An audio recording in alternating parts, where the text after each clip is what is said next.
In the Bible, Baal was an important Canaanite god, often portrayed as the primary enemy of the Hebrew God Yahweh.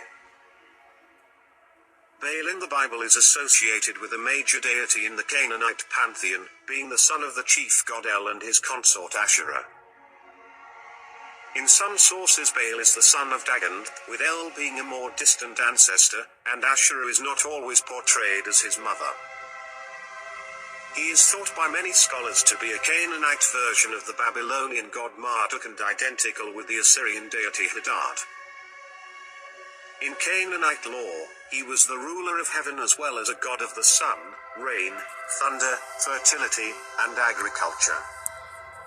The worship of Baal was prevalent in Canaan from ancient times prior to the Israelite exodus from Egypt until well after the Babylonian exile in the 6th century BCE.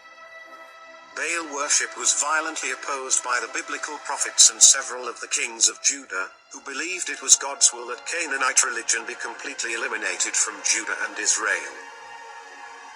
While many Baals were worshipped in the ancient Middle East, most readers are particularly interested in Baal as the enemy of the God of the Israelites. Among Baal's titles were Rider of the Clouds, Almighty, and Lord of the Earth. He was the god of both fertility and the thunderstorm, as well as a mighty warrior, sometimes a sun god and the protector of crops and livestock. The major source of this knowledge of the Canaanite Baal comes from the Ras Shamra tablets, discovered in northern Syria in 1958, which record fragments of a mythological story known to scholars as the Baal cycle. Here, Baal earns his position as the champion and ruler of the gods. The fragmentary text seems to indicate a feud between Baal and his father El. El chooses the fearsome sea god Yam to reign as king of the gods. Yam rules harshly, and the other deities cry out to Asherah, called Lady of the Sea, to help. Asherah offers herself as a sacrifice if Yam will ease his grip on her children. He agrees, but Baal opposes such a scheme and boldly declares he will defeat Yam even though El declares that Baal must subject himself to Yam. With the aid of magical weapons given to him by a divine craftsman, Baal defeats Yam and is declared victorious. The war goes on with the god of death. Mot kills Baal.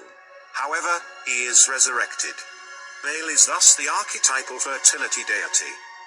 His death signals drought and his resurrection brings both rain and new life. He is also the vanquisher of death. His role as a maker of rain would be particularly important in the relatively arid area of Palestine, where no mighty river such as the Euphrates or the Nile existed. We can certainly see where in an agrarian society they would need and respect a god of rain.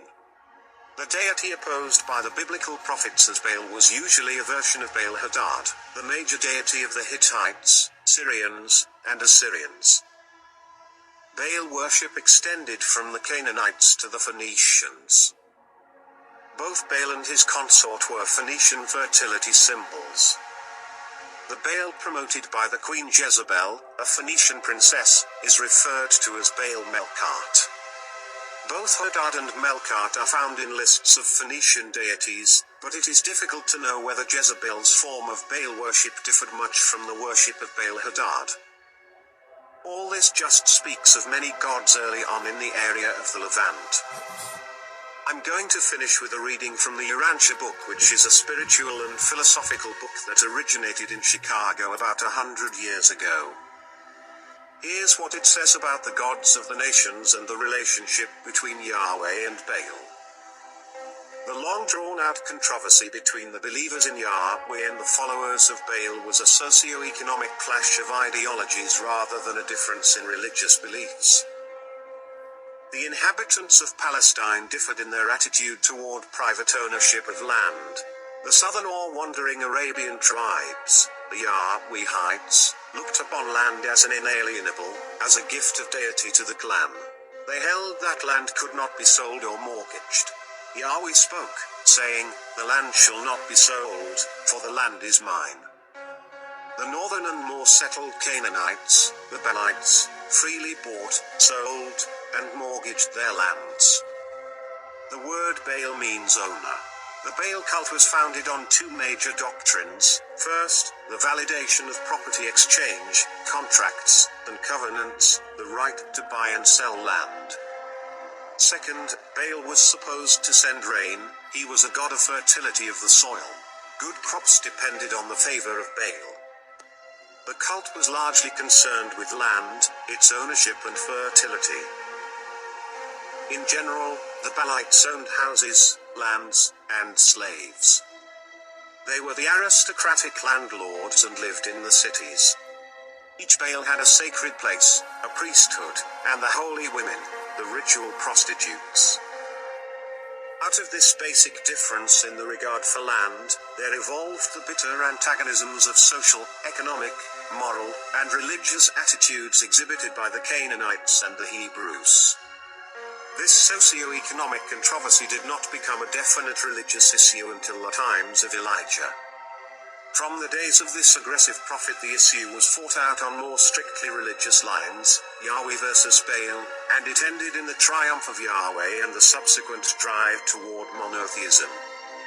Although in primitive times the Israelites shared many of the religious beliefs of their Canaanite neighbors, as the monotheistic idea developed, Baal became the chief villain of Israelite religion.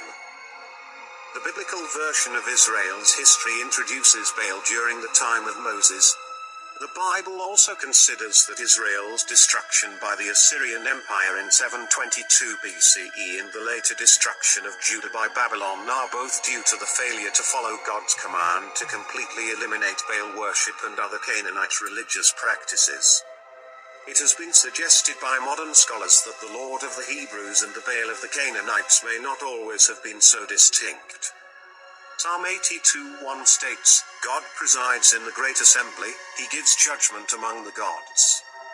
Many commentators believe this verse harkens back to a time when the Hebrew religion was not yet monotheistic. Some suggest that Yahweh and Baal were originally both thought of as sons of El, while others claim that the worship of Yahweh and Baal may once have been nearly indistinguishable.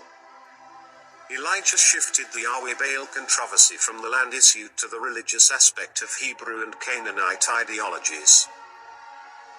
When Ahab murdered the Naboths in the intrigue to get possession of their land, Elijah made a moral issue out of the olden land mores and launched his vigorous campaign against the Baalites. This was also a fight of the country folk against domination by the cities. It was chiefly under Elijah that Yahweh became Elohim. The prophet began as an agrarian reformer and ended up by exalting deity.